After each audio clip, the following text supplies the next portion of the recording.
Chers étudiants, bonjour. Aujourd'hui, je vais vous faire le cours des équations différentielles linéaires du second ordre à coefficient constant. Alors, on va définir qu'est-ce que c'est une équation différentielle du second ordre. On va savoir comment résoudre une équation différentielle sans second membre. Et après, comment on va résoudre l'équation différentielle du second ordre avec second membre. Alors, une équation différentielle linéaire du second ordre à coefficient constant est de la forme AY seconde plus BY prime plus CY est égal à f de x. A, B, C des réels et f une fonction de x. Normalement, f est continu et A est différent de 0 pour qu'elle soit une équation différentielle. L'équation sans second membre associée à l'équation E, on va la noter EH. AY seconde plus BY prime plus C de Y est égal à 0. Ça veut dire dans le cas où f est identiquement nul.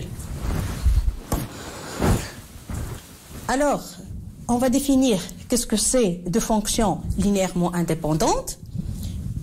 Y1 et Y2 sont dites linéairement indépendantes si alpha Y1 plus BY2 est égal à 0 implique que alpha est égal à bêta est égal à 0. Ça veut dire qu'il n'y a pas une combinaison linéaire de Y1 et Y2. L'équation sans second membre EH, ça veut dire dans le cas où f est égal à 0, possède deux solutions linéairement indépendantes Y1 et Y2.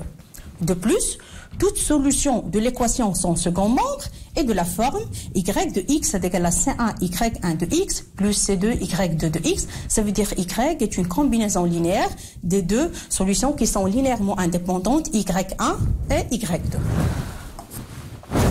Alors maintenant, la question qui se pose, comment on va résoudre une équation différentielle sans second membre? Alors, la première des choses, on va déterminer l'équation caractéristique. Alors, comment on va le faire?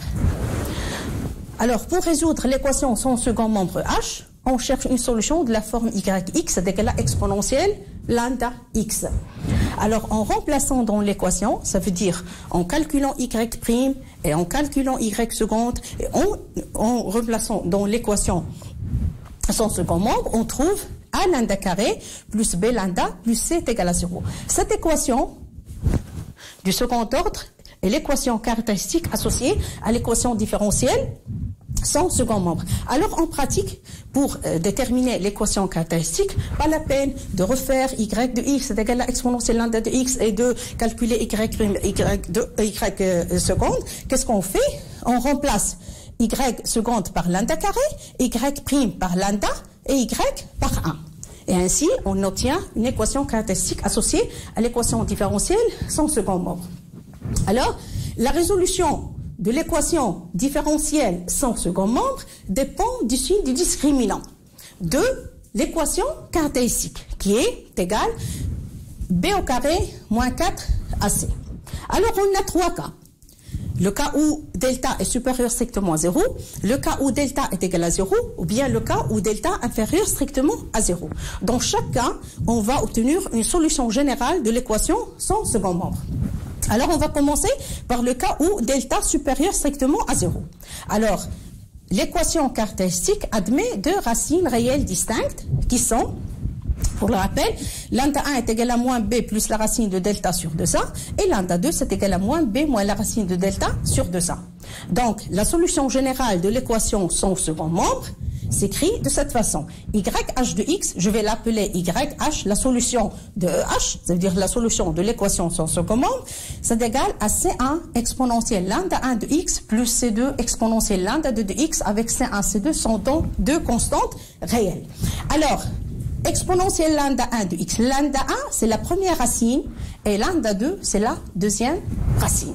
D'accord? Donc, la solution générale s'écrit en fonction de ces deux racines comme C1 exponentielle lambda 1 de x plus C2 exponentielle lambda de x avec C1, C2 qui appartiennent à R. Donc, on a une infinité de solutions. Maintenant, dans le cas où delta est égal à 0, alors, l'équation caractéristique admet une racine réelle double qui est égale à moins b sur 2a. La solution générale de l'équation sans second membre est YH de x est égal exponentielle lambda x, C1 de x plus C2, avec C1, C2 sont deux constantes réelles. Alors ici, remarquez, exponentielle lambda x, lambda c'est exactement la racine double qu'on a trouvée. Maintenant, dans le cas où delta inférieur strictement à 0, ça veut dire qu'il n'y a pas de solution réelle, l'équation caractéristique admet deux racines complexes conjuguées. Lambda 1, c'est égal à moins b plus i racine moins delta sur 2a, et lambda 2 se sont conjugués. Moins b moins i racine moins delta sur 2a. Alors on pose alpha, c'est égal à moins b sur 2a. Ça veut dire la partie réelle des deux racines complexes. Et bêta, c'est égal à racine moins delta sur 2a. On a le droit de le faire parce que ici moins delta est supérieur strictement à 0. Donc bêta, c'est égal à la racine moins delta sur 2a. Ça veut dire la partie imaginaire multipliée par i. Alors la solution générale de l'équation sans second membre est YH de x qui est égal exponentielle alpha x. C'est quoi alpha? C'est moins b sur 2a de l'équation. Je rappelle que l'équation c'est AY seconde plus BY plus C égale à 0. Plus AY seconde plus BY prime plus CY est égal à 0. Donc, alpha c'est égal à moins B sur 2A, exponentielle alpha x. Alpha c'est moins B sur 2A. C1 cosinus bêta x plus C2 sinus bêta x. Bêta c'est exactement la racine moins delta sur 2A, ça veut dire la partie imaginaire. Et donc, on a trois cas qui dépendent de delta. Si delta supérieur strictement à 0, ou bien delta est égal à 0, ou bien delta inférieur strictement à 0, chaque cas a une solution générale de l'équation différentielle sans second membre. Une petite application de ce qu'on a vu. Par exemple, si on veut résoudre l'équation y seconde plus y prime moins 2y est égal à 0, la première des choses, c'est de caractériser l'équation caractéristique. Elle est égale lambda carré plus lambda moins 2. Donc, y seconde, on la replace par lambda carré, y prime par lambda et y par 1. Donc, voici l'équation caractéristique associée à l'équation différentielle sans second membre. On calcule delta. Delta, c'est égal à exactement 9 qui est supérieur strictement à 0. Alors, l'équation caractéristique admet deux racines réelles. On les calcule, c'est 1 et moins 2. Donc, la solution générale est y de x, c'est 1 exponentielle lambda 1 de x, qui est égal à exponentielle de x, plus c2 exponentielle lambda 2 de x, qui est égal à exponentielle moins 2x. Voici 1 et moins 2 sont les racines réelles de l'équation caractéristique. Ainsi, on obtient la solution générale de l'équation sans second membre y seconde plus y prime moins 2y est égal à 0. Maintenant, une deuxième équation à résoudre, y seconde plus 6y prime plus 9y est égal à 0. De la même façon, on détermine l'équation caractéristique qui est égale à lambda carré. On remplace y seconde par lambda carré, y prime par lambda plus 6 lambda plus 9, y par 1.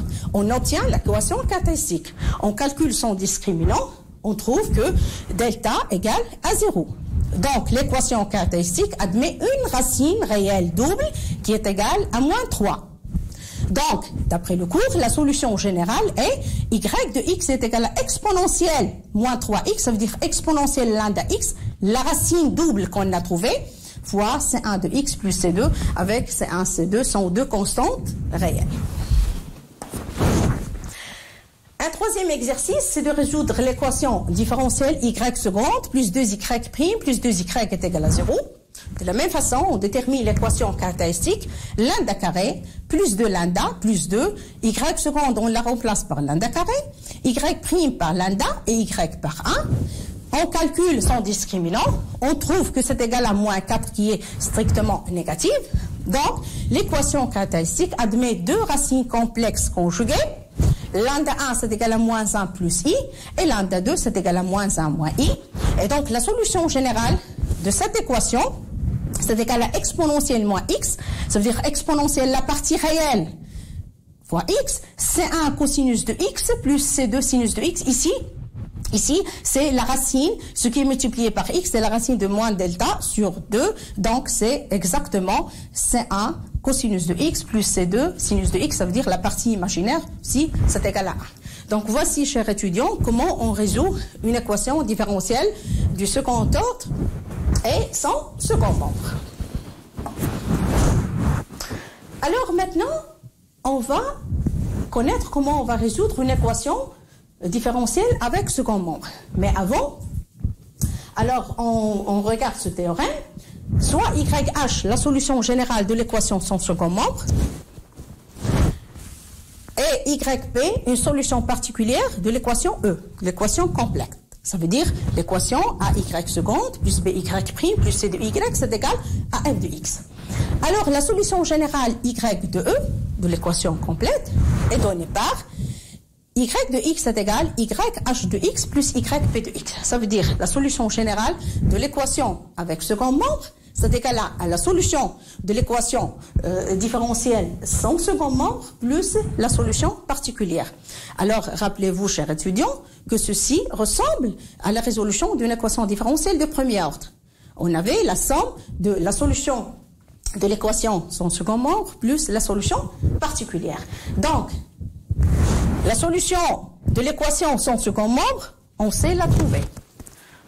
Maintenant, la question qui se pose, comment on va chercher une solution particulière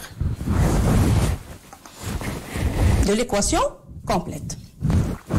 Alors, la recherche d'une solution particulière d'une équation avec second membre, ça va dépendre d'abord du deuxième terme, ça veut dire du terme f de x. On a trois types qu'on va étudier. Le premier type, c'est le second membre est un polynôme. Le deuxième type, le second membre de la forme exponentielle mx fois un polynôme. Et le troisième type, ça sera la forme exponentielle mx fois une constante cosinus wx plus une constante sinus wx.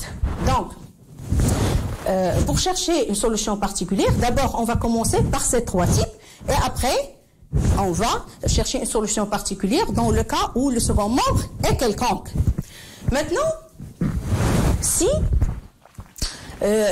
le second membre est un polynôme de degré n, alors la solution particulière va dépendre de ces coefficients A, B, C qui sont constants. Alors, dans le cas où C est différent de 0, ce coefficient qui est multiplié par y est différent de 0. Alors, la solution particulière va être aussi un polynôme d'ordre n. Ce n'est pas le même polynôme que Pn. Non, c'est un polynôme d'ordre n.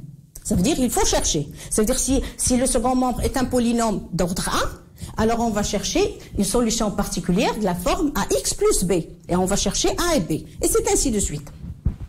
Maintenant, si c est égal à 0, ça veut dire qu'il n'y a pas de y, et b différent de 0. D'accord? Il y a seulement le y seconde et le y prime. Alors, dans ce cas, on va chercher une solution particulière de la forme x qn de x. Ça veut dire x fois un polynôme de degré n, toujours du même degré que le second membre. X qn de x. Par exemple, si le second membre est un polynôme d'ordre 1, alors, dans le cas où c est égal à 0 et b différent de 0, une solution particulière va être un polynôme d'ordre 2. Ça veut dire x fois x plus b. Et on cherche bien sûr les constantes. Maintenant, si c est égal à b est égal à 0, ça veut dire qu'il n'y a pas de y, il n'y a pas de y prime. Il y a seulement AY seconde qui est égal à un polynôme d'ordre n. Alors, dans ce cas, on va chercher une solution particulière de la forme x au carré fois un polynôme d'ordre n. D'accord? Donc, vous voyez, quand on a un second membre classique, ça veut dire de la forme un polynôme d'ordre n, alors la recherche de la solution particulière dépend de ces coefficients a, b et c. Alors, maintenant, si le second membre de l'équation différentielle est de la forme exponentielle mx fois un polynôme d'ordre n, avec n qui est non nul, bien sûr, pour ne pas se ramener au même cas précédent. Alors, la recherche de la solution particulière va dépendre de ce n. Ça veut dire, est-ce que M n'est pas racine de l'équation caractéristique? Est-ce que M est racine simple de l'équation caractéristique? Ou bien M est racine double de l'équation caractéristique? Alors, si on est dans le premier cas, ça veut dire le exponentiel mx Pn de x sont donnés. Alors, bien sûr, avant de chercher la solution particulière, on cherche la solution de l'équation sans second membre. Et pour résoudre l'équation de l'équation sans second membre, il faut passer par l'équation caractéristique. Donc, on calcule son discriminant et on regarde. Alors déjà, on a les racines de l'équation caractéristique. Alors, si on a ce m, on trouve que ce m n'est pas racine de l'équation caractéristique, alors on cherche une solution particulière de la forme exponentielle mx fois un polynôme du même ordre que celui du second membre. Exponentielle mx qn de x. Ça veut dire, si nous avons par exemple le second membre est égal à exponentielle x fois un polynôme d'ordre 1. Et on trouve que, par exemple, 1 n'est pas racine de l'équation caractéristique, alors on va chercher une solution particulière de la forme exponentielle x fois un polynôme d'ordre 1, ça veut dire la forme ax plus b. C'est pas le même a, hein, c'est pas le même a, ça veut dire je peux dire alpha 1 de x plus alpha 2 et on cherche alpha 1 et alpha 2. Donc il faut voir ce m et sa relation avec l'équation caractéristique. Maintenant, si on trouve que ce m est racine simple de l'équation caractéristique, ça veut dire ici on est situé dans le cas où delta supérieur strictement à 0. Alors, on cherche une solution particulière de la forme exponentielle mx, x fois un polynôme du même ordre que Pn. D'accord? Ici on multiplie par x. Et si m est racine double de l'équation caractéristique, ça veut dire on est ici dans le cas où delta est égal à 0, c'est-à-dire le discriminant de l'équation caractéristique est nul, alors la solution particulière, on la cherche sous la forme exponentielle mx, x au carré, qn de x. Est-ce que c'est bien clair? Donc, vous voyez que la recherche de la solution particulière dépend de ce m qu'on a à l'exponentielle et sa relation avec l'équation caractéristique associée à l'équation différentielle sans second membre. Maintenant, le troisième type du second membre qui est classique aussi, c'est f est de la forme exponentielle mx alpha cos w de x plus bêta sinus w de x avec w différent de 0. Alors, on va chercher une solution particulière, mais maintenant, la recherche de la solution particulière va dépendre du complexe m plus iw. D'accord? Vous avez ici le m qui est donné et le w qui est donné.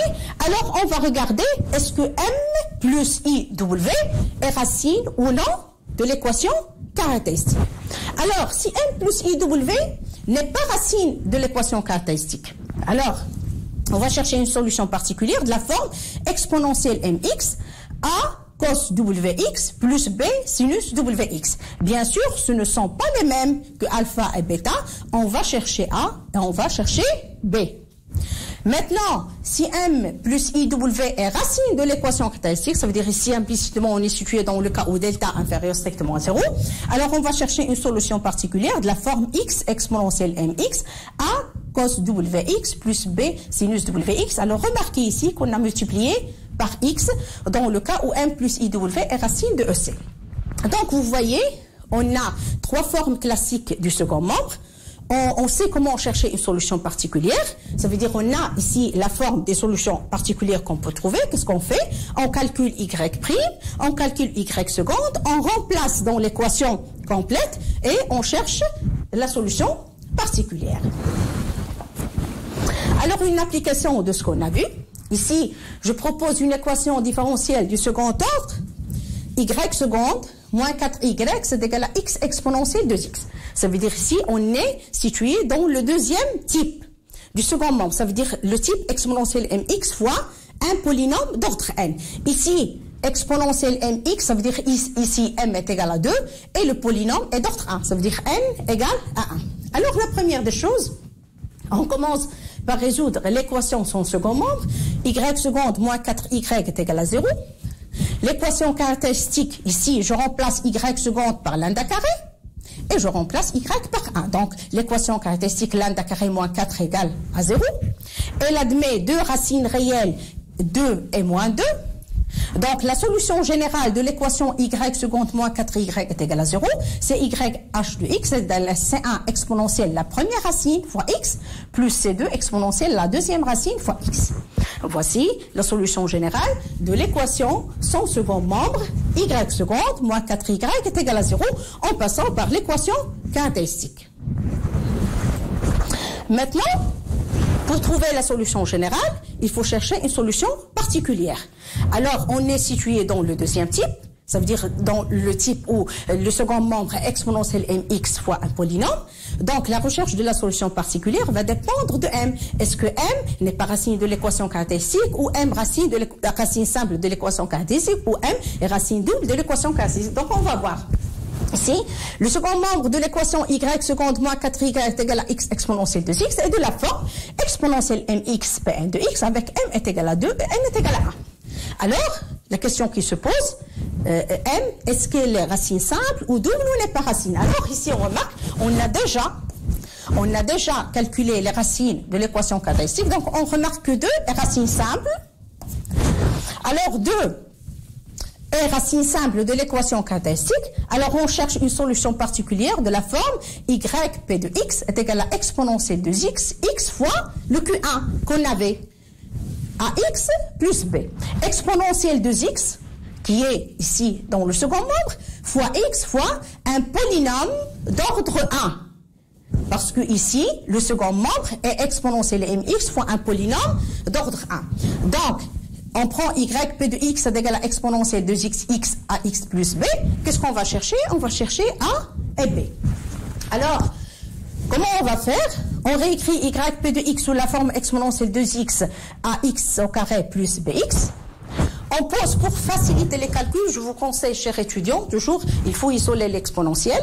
Pour faciliter les calculs, toujours, si vous avez exponentielle fois quelque chose, alors vous renommez cette chose, u de x est égal à x au carré plus b de x. Alors, y p de x est égal à exponentielle de x, u de x. Alors, qu'est-ce qu'on va faire? On va calculer y' de p, et on va calculer y seconde de p, et on remplace dans l'équation complète. D'accord? Alors, vous allez trouver que 8ax plus 2a plus 4b, c'est égal à x. D'accord? Ça veut dire un polynôme qui est égal à un autre polynôme. Donc, par identification, on trouve que a est égal à 1 sur 8 et b c'est égal à moins 1 sur 16. Alors, comment on les a trouvés? En calculant y' de p, y seconde de p, et en remplaçant dans l'équation complète, vous devez trouver 8ax plus 2a plus 4b c'est égal à x, et donc on trouve par identification que a est égal à 1 sur 8 et b c'est égal à moins 1 sur 16. Ainsi, on a trouvé la solution particulière de l'équation sans second membre, de l'équation complète, pardon. Y p de x est égal à exponentielle de x carré sur 8, a est égal à 1 sur 8 et b c'est égal à moins 1 sur 16.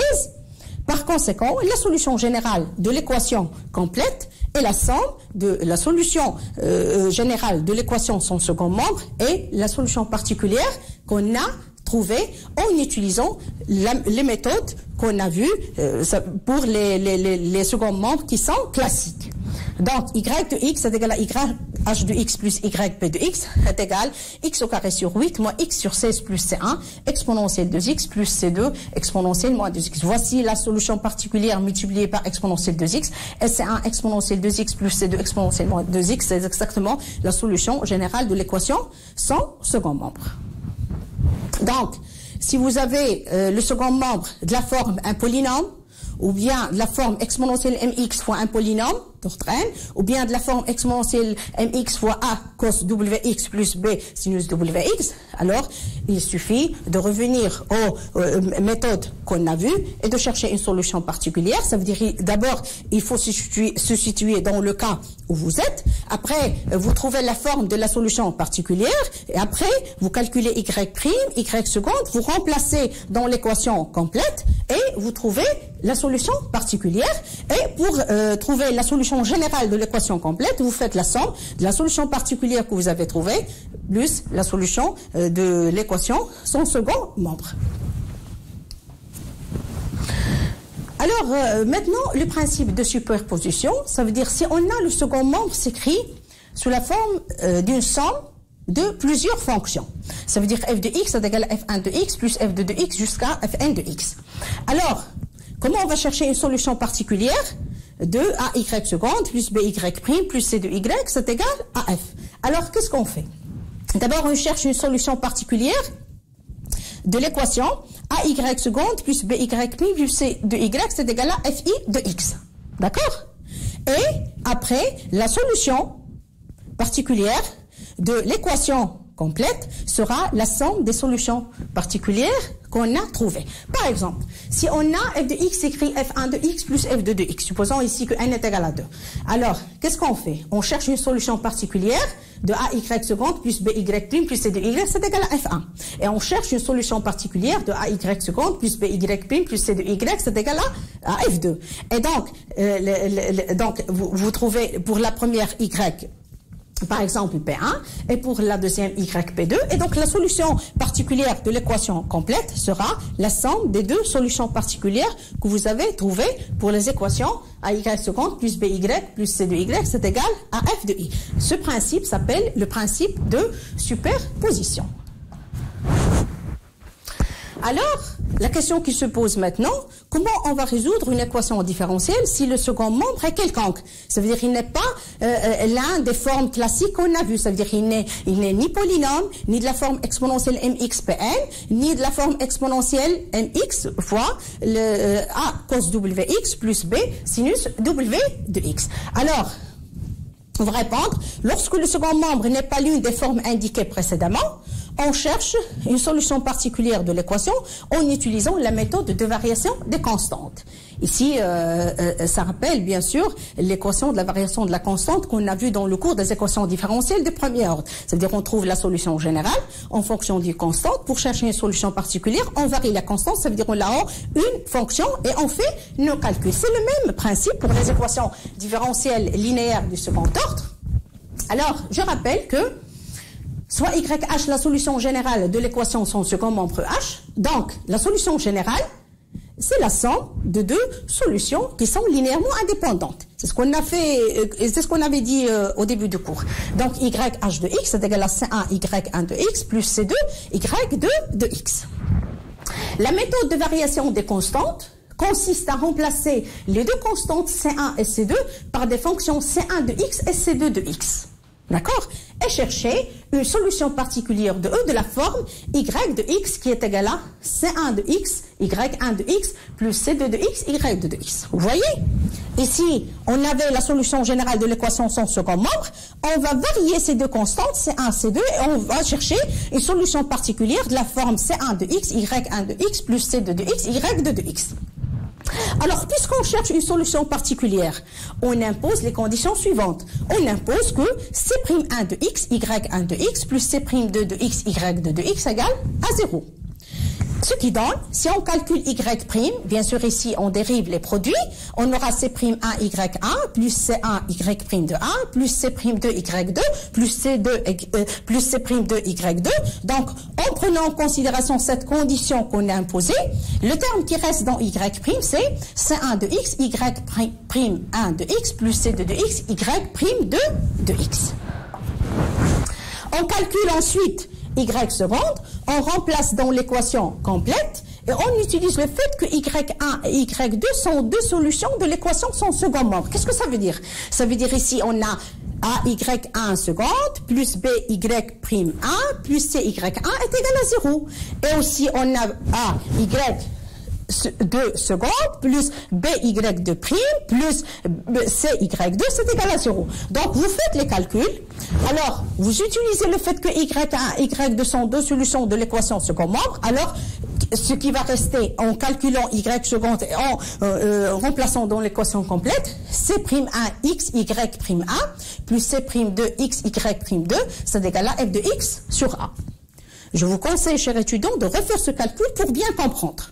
Ce n'est rien, on calcule Y', on calcule Y seconde, on remplace dans l'équation complète, on trouve ceci, C'1 de x, Y' de 1, plus C'2, Y'2, c'est égal à f de x sur A. Donc, on s'est ramené à résoudre le système suivant. C'1 de x, Y'1 de x, plus C'2 de x, Y'2 de x, c'est égal à 0. C'est la condition qu'on a imposée D'accord? Et la deuxième qu'on a trouvée après calcul de y' y seconde. C'1 de x, y'1 de x, plus C'2 de x, y'2 de x est égal à f de x sur a. Donc c'est un système dont les inconnus sont C'1 et C'2. Moi je vais vous proposer, il y a plusieurs méthodes. Je vais vous proposer la méthode de Cramer. Ça ve'veut dire ici, comme y1, y2 sont linéairement indépendantes, alors le déterminant qu'on appelle le Wronskian, qui est égal à y1, y'2, y2, y'2, est non nul. D'accord? Alors, pour chercher C1, C'1 et C'2, ça c'est la méthode de Cramer, C'1 de x c'est le déterminant 0 f de x sur a, y2, y'2 sur le Wronskian, qui est égal à exactement 0 moins f de x, y2 sur AW. C'2, c'est égal à y1, y'2, 0 f de x sur AW, qui est égal, quand on calcule, f de x, y1 sur AW. Donc, une fois on a trouvé C'1 et C'2, on intègre, alors on trouve C1 et C2. Si on trouve les fonctions C1 de x et C2 de x, alors on trouve aussi YP de x qui est C1 de x, Y1 de x, plus C2 de x, Y2 de x.